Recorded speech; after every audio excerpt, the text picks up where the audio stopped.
Assalamualaikum warahmatullahi wabarakatuh. Bapak dan Ibu, para penjaga ingatan emas keluarga di seluruh Indonesia. Saya ingin memulai perjumpaan kita hari ini dengan sebuah pertanyaan yang mungkin terasa sangat dekat, bahkan mungkin sedikit menyentuh luka di hati kita. Pernahkah Bapak atau Ibu merasa khawatir melihat orang tua kita, kakek nenek kita, yang dulu begitu cerdas dan sigap, kini mulai sering lupa nama cucu? Lupa di mana menaruh kacamata, atau bahkan kadang terlihat bingung dan tersesat di lingkungannya sendiri. Kita seringkali merasa sedih dan tidak berdaya menyaksikan proses kemunduran ini. Kita menganggapnya sebagai bagian tak terhindarkan dari penuaan. Sebuah takdir bernama pikun yang harus diterima dengan pasrah.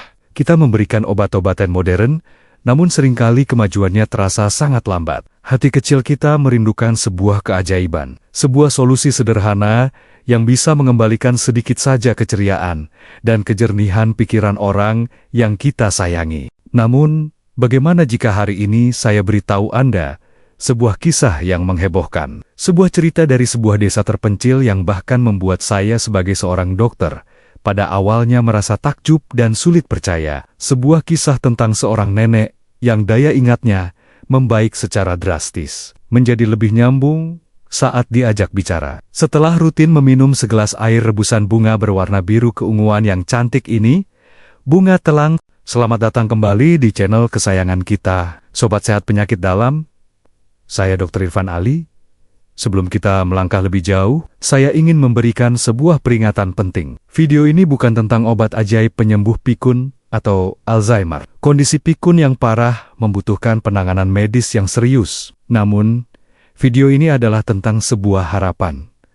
Tentang potensi luar biasa dari warisan alam Nusantara kita untuk membantu menjaga dan mendukung kesehatan otak kita di usia senja. Maka dari itu, saya memohon kesediaan Bapak dan Ibu untuk menyimak perbincangan kita kali ini dengan hati dan pikiran yang terbuka. Dan jika Bapak dan Ibu merasakan getaran semangat yang sama untuk sehat, jika Anda siap untuk merawat aset paling berharga kita, yaitu ingatan, saya undang Anda dengan sepenuh hati untuk menekan tombol subscribe sekarang juga. Ini wajib hukumnya, agar kita bisa terus terhubung.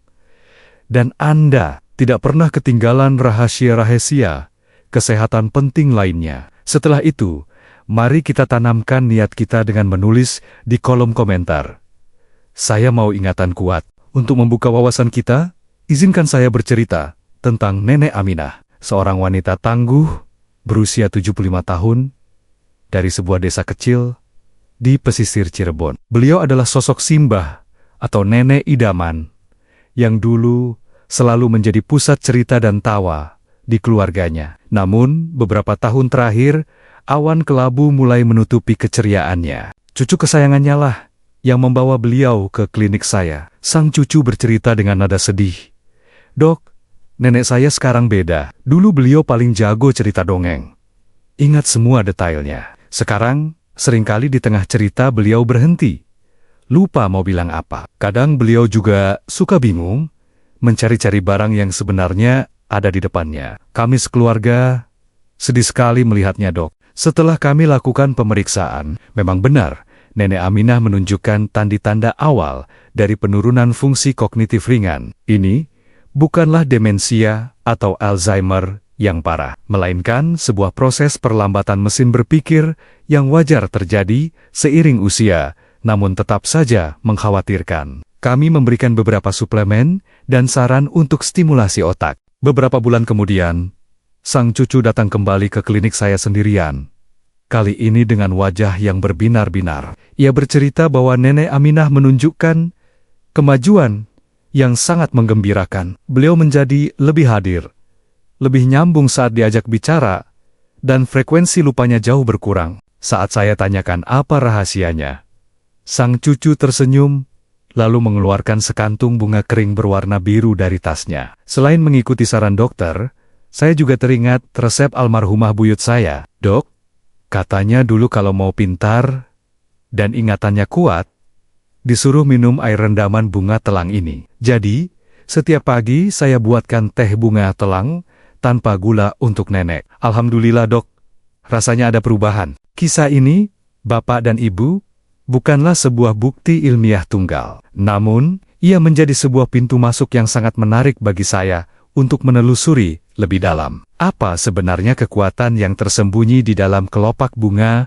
berwarna biru keunguan yang cantik ini? Mengapa nenek moyang kita begitu mempercayainya sebagai minuman kecerdasan? Untuk memahaminya, kita perlu melakukan perjalanan singkat ke dalam organ paling kompleks dan paling misterius di tubuh kita, yaitu otak. Otak kita adalah sebuah komputer super canggih yang terdiri dari miliaran sel saraf atau neuron yang saling terhubung membentuk jaringan komunikasi yang rumit. Ingatan, pikiran, dan emosi kita adalah hasil dari lalu lintas informasi di dalam jaringan ini. Seiring bertambahnya usia, komputer otak kita ini menghadapi dua musuh utama yang bisa membuatnya lemot atau bahkan rusak. Musuh pertama adalah stres oksidatif atau pengkaratan sel. Sama seperti besi yang berkarat jika terus-menerus terkena udara dan air. Sel-sel otak kita juga bisa berkarat jika terus-menerus diserang oleh molekul jahat bernama radikal bebas. Musuh kedua adalah peradangan kronis tingkat rendah. Bayangkan,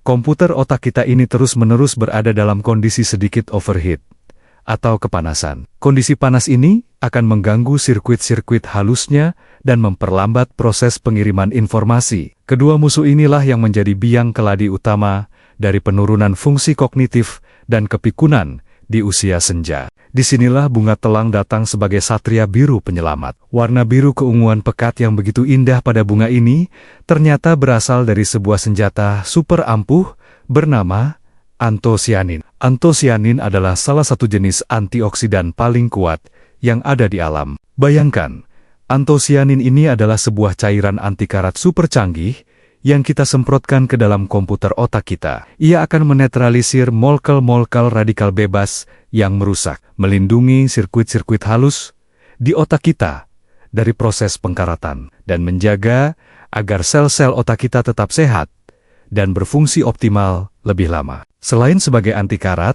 antosianin juga memiliki kekuatan kedua sebagai cairan pendingin atau anti-inflamasi. Ia akan membantu meredakan kondisi overheat atau peradangan kronis di dalam otak, menciptakan lingkungan yang lebih sejuk dan tenang, sehingga lalu lintas informasi di dalam jaringan saraf kita bisa kembali berjalan lancar tanpa hambatan. Ada satu lagi mekanisme menarik yang sedang diteliti oleh para ilmuwan. Otak kita menggunakan kurir khusus bernama asetilkolin untuk mengirimkan pesan-pesan penting terkait memori dan pembelajaran. Beberapa studi awal pada hewan menunjukkan bahwa ekstrak bunga telang berpotensi membantu meningkatkan kadar kurir asetilkolin ini di otak. Namun, ini masih perlu penelitian lebih lanjut pada manusia. Jadi, bisa kita lihat, potensi bunga telang untuk mendukung kesehatan otak kita sangatlah besar. Ia bekerja sebagai pembersih karat, pendingin mesin,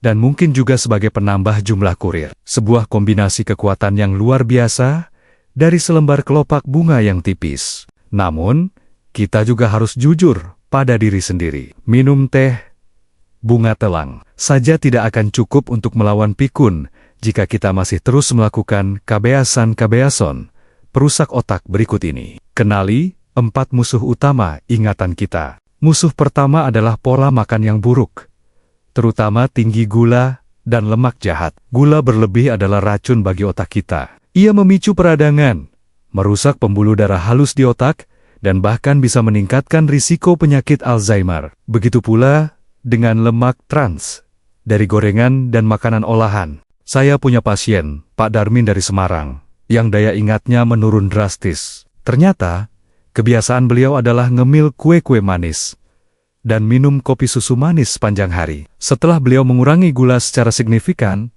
beliau merasa pikirannya menjadi jauh lebih jernih. Musuh kedua adalah malas berpikir atau kurang stimulasi mental. Otak kita, sama seperti otot, akan menjadi lemah jika tidak pernah dilatih. Jika kita menghabiskan hari hanya dengan duduk pasif menonton televisi, maka sirkuit-sirkuit otak kita akan menjadi berdebu dan jarang dipakai, lalu perlahan-lahan kehilangan fungsinya. Ibu Kartika dari Surabaya adalah contohnya. Setelah pensiun, beliau merasa tidak punya kegiatan lagi. Daya ingatnya mulai menurun. Namun setelah cucunya mengajarinya bermain sudoku dan teka-teki silang setiap hari, beliau merasa otaknya kembali hidup dan lebih tajam. Musuh ketiga adalah stres kronis dan kurang tidur. Hormon stres kortisol yang dilepaskan secara terus-menerus adalah pembunuh sel-sel otak di area memori. Kurang tidur juga akan menghambat proses pembersihan sampah alami yang seharusnya terjadi di otak kita di malam hari, membuat komputer kita menjadi semakin lemot. Pak Santoso dari Medan, seorang pengusaha yang selalu cemas dengan bisnisnya, adalah contohnya. Masalah lupanya menjadi semakin parah saat beliau sedang banyak pikiran. Setelah belajar teknik relaksasi dan memastikan tidur cukup, daya ingatnya berangsur membaik. Dan musuh keempat adalah penyakit kronis yang tidak terkontrol, terutama darah tinggi, diabetes, dan kolesterol tinggi. Ketiga penyakit ini akan merusak jalan tol atau pembuluh darah yang menuju ke otak kita. Jika pasokan bahan bakar oksigen dan nutrisi ke otak terganggu, maka komputer otak kita tidak akan bisa bekerja dengan optimal. Maka dari itu, saya tegaskan sekali lagi, teh bunga telang ini adalah vitamin tambahan, bukan obat utama. Jika Bapak atau Ibu memiliki salah satu dari penyakit kronis ini, prioritas utama Anda adalah mengendalikannya dengan obat dari dokter dan gaya hidup sehat. Jangan pernah menggantinya dengan teh herbal. Baik, setelah kita paham semua itu, sekarang saatnya kita siapkan teh biru kecerdasan ini dengan cara yang benar, agar kita bisa mendapatkan semua manfaatnya. Instruksi pertama adalah menyiapkan bahannya. Sangat mudah. Bapak dan Ibu bisa menggunakan bunga telang segar yang dipetik langsung dari pekarangan, atau bunga telang kering yang banyak dijual di pasaran. Jika menggunakan bunga segar, ambil sekitar 10 kuntum bunga. Jika menggunakan bunga kering, cukup 5-7 kuntum saja, sudah cukup pekat. Instruksi kedua adalah proses penyeduhannya. Masukkan bunga telang ke dalam sebuah cangkir. Tuangkan air panas yang baru mendidih sebanyak 1 cangkir penuh. Tutup cangkir tersebut, dan biarkan bunga telang menari dan melepaskan warna serta khasiatnya ke dalam air selama sekitar 10 hingga 15 menit. Instruksi ketiga, dan ini sangat penting, adalah soal rasa. Nikmatilah teh ini tanpa tambahan gula sama sekali. Gula akan langsung membatalkan semua manfaat baiknya untuk otak kita. Jika Bapak atau Ibu ingin sedikit variasi rasa dan aroma, Anda bisa menambahkan sebatang sereh yang digeprek, seiris tipis jahe, atau beberapa tetes perasan jeruk nipis saat teh sudah hangat. Penambahan perasan jeruk nipis ini bukan hanya untuk rasa, tapi juga akan memberikan pertunjukan sulap yang menarik. Warna biru pekat dari teh telang akan berubah menjadi ungu cerah saat terkena asam dari jeruk nipis. Ini adalah reaksi kimia alami dari pigmen antosianinnya. Pertunjukan kecil ini bisa menjadi pemandangan yang menyenangkan dan menambah semangat kita untuk meminumnya. Instruksi keempat adalah waktu dan cara meminumnya. Teh bunga telang ini sangat fleksibel. Bapak dan Ibu bisa meminumnya di pagi hari untuk memulai hari dengan kesegaran, atau di sore hari sebagai teman bersantai. Cukup 1 hingga 2 cangkir per hari secara rutin. Minumlah secara perlahan, sambil dinikmati warnanya yang indah dan rasanya yang lembut. Analogi positifnya adalah seperti ini. Meminum teh bunga telang setiap hari itu, ibarat kita sedang memberikan spa mewah untuk otak kita. Warna birunya yang menenangkan akan meredakan stres, sementara antioksidannya akan memijat dan membersihkan sel-sel otak kita dari karat dan kotoran yang menumpuk, membuatnya kembali segar dan bercahaya. Mengatasi keraguan itu penting. Nenek Aminah, pasien saya dari Cirebon, awalnya juga tidak terlalu suka dengan rasanya yang sedikit seperti rumput. Namun cucunya dengan sabar menambahkan sedikit sereh dan pandan ke dalam tehnya. Kini, Nenek Aminah justru akan menagih teh birunya jika sang cucu lupa membuatnya.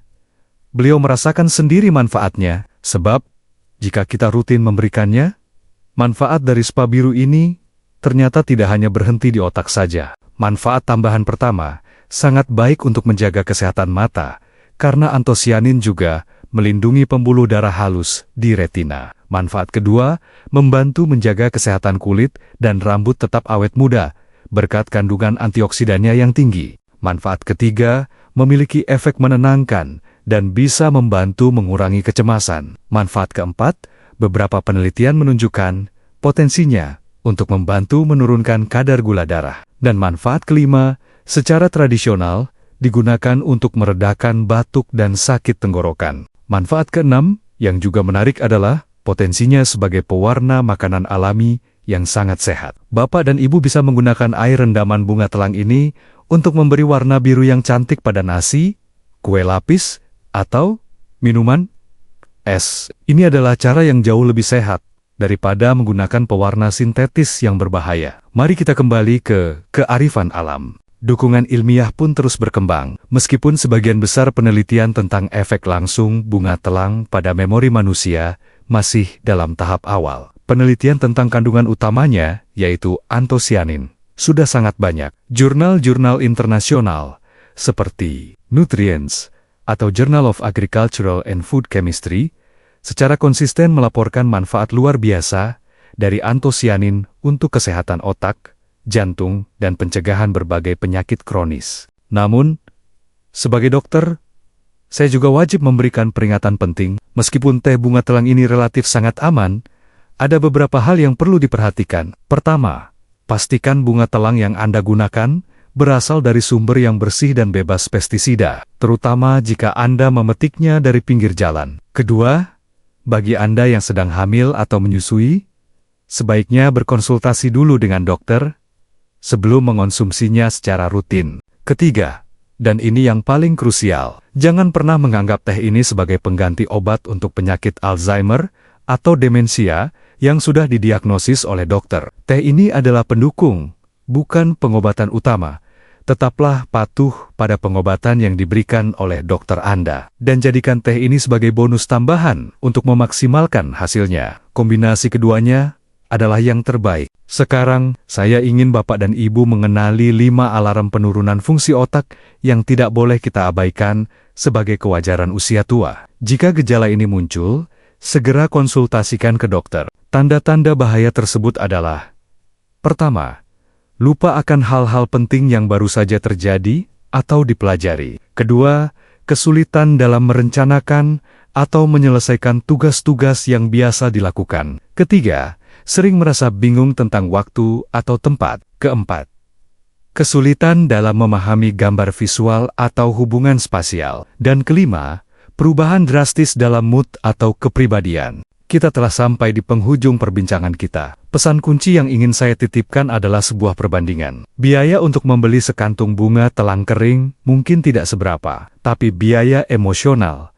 sosial, dan finansial dari kehilangan ingatan dan kemandirian berpikir di usia senja, itu sungguh tak ternilai harganya. Pilihan kini ada di tangan Bapak dan Ibu. Apakah kita akan pasrah pada anggapan bahwa pikun itu pasti datang seiring usia, ataukah kita akan mulai hari ini mengambil langkah proaktif untuk merawat komputer otak kita dengan nutrisi terbaik dari alam, sebagai bentuk investasi paling berharga untuk masa depan kita? Sebagai penutup, saya punya satu permohonan tulus. Di luar sana, banyak sekali keluarga yang sedang berjuang merawat orang tua mereka, yang mulai menunjukkan tanda-tanda pikun. Bagikan video ini kepada mereka. Satu share dari Anda bisa memberikan secercah harapan, sebuah solusi pendukung yang mudah, dan mungkin belum pernah mereka ketahui. Jangan lupa untuk menekan tombol like, jika informasi ini mencerahkan, dan subscribe, agar kita bisa terus belajar bersama. Di video selanjutnya, kami dari Sobat Sehat Penyakit Dalam akan membahas tentang 3 jenis lauk pauk sederhana dari tempe yang ternyata gizinya tidak kalah hebat dengan daging sapi. Ingatlah selalu pesan saya. Otak kita adalah taman yang harus terus kita sirami dan kita rawat agar bunganya tetap mekar indah hingga usia senja. Mari kita sirami taman itu dengan air biru dari alam. Wassalamualaikum warahmatullahi wabarakatuh.